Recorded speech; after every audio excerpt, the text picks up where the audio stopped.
Right, you saved the best for last. That's right. How you doing? Oh, thank you for coming. Hi, B. I'm Boogie. So I like to speak for the cool kids, and what I mean by that, I want to pick your brain on as far as education. I'm a Flint native. I graduated from Flint Central in 2004, and I played basketball. I was bullied a lot growing up. Central. So I was bullied a lot growing up for my skin color, and I was in black schools. And so I ended up turning into anger, and I wanted to fight. So my mother gave me art. She told me to look into art, so I taught myself how to draw and things like that. Moving forward, I am a youth specialist at Bailey Children's Center down the street, and I deal with a lot of trauma and mental health with the kids. A lot of the kids don't necessarily know how to express themselves. And you heard of a shoe cobbler, like making shoes? Well, I'm offering sneaker. I'm a sneaker cobbler. And so I took it upon myself to create my own curriculum where I print out Air Force Ones on paper and I pass them out to my kids and have them design sneakers. And come to find out, that led to conversation and opening up. Now, going back to education, I wanted to know, is there a way that you can make school cool again? Because a lot of, we are known for some of the greatest historic schools that have closed. I think it was 4. It was Central High School, which is the first high school, if I'm not mistaken. And you had Northern, Southwestern, and Northwestern. So now we're down to 2 schools, and there's no competition, there's no creativity. And a lot of the kids don't want to go to school, and a lot of the teachers don't want to teach anymore because school is not cool anymore. So if anything, I wanted to know if you can go back to the old days, like how my grandmother would always talk about home ed, where you have learn about sewing, you learn how to cook. You know, I have a friend of mine, she's my basketball sister, we grew up, and she does sewing. And I have a friend right here, B. Porter, shout out to him, he does music, and he has a curriculum down south, beats and, the beats and books.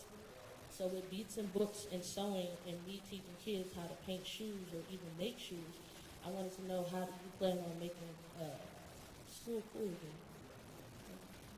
Thank you, Boogie. Yeah, that's really good. You again, as with so many of the questions contained within them were the answers that we're looking forward to seeing implemented in this country. You brought a solution to the table through some of the programs that you highlighted. One that you're running, the other one, Beats and Books, that someone else is doing.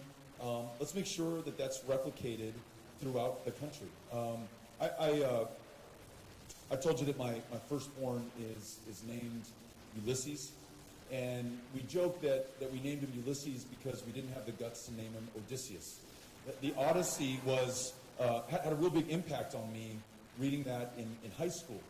And it changed my life. Some of the things that you just described, it gave me a way to see myself. I felt like I fit into the world a little bit better. I felt like I might have a better chance of telling my own story, or that my own story had some value or worth. And I remember not too long ago talking to a senior at El Paso High School in our town. And she was volunteering on our campaign. And I said, tell me what you're reading in school. And she said, we're reading the Odyssey, but we're reading the abridged version. And I said, well, why would you do that? It's one of the greatest books ever. And she said, our teacher has to set aside so many days of standardized test prep that we don't have the time to read complete texts anymore. We don't have classes like the ones that you were just describing. We don't have music. We don't have art anymore. The alternative trend that you just described looks at the full emotional and social well-being of the children in those classrooms. It doesn't prioritize high-pressure, high-stakes, standardized tests that in no way effectively measure that teacher's performance or that child's potential. It's just allowing that teacher, that educator, that instructor to answer their calling and do what they were placed on this planet to do in the first place, and to do it well.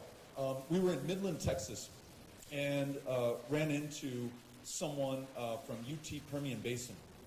She has a $10,000 National Endowment for the Arts, NEA grant. And she uses that $10,000 grant to go to very small towns in rural school districts where they cannot afford an art teacher.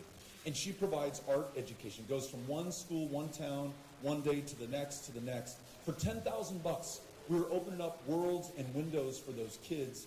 This president wants to shut down that grant and that program in his budget for a pittance, for such a small amount.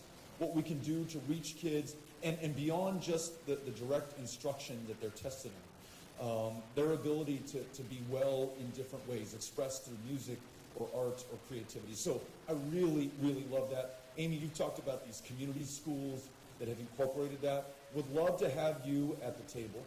Would love to have a Secretary of Education who has experience in a public school classroom. So we have somebody who can lead on this and wants you to be part of the conversation, okay? Thank you very much. Estoldo?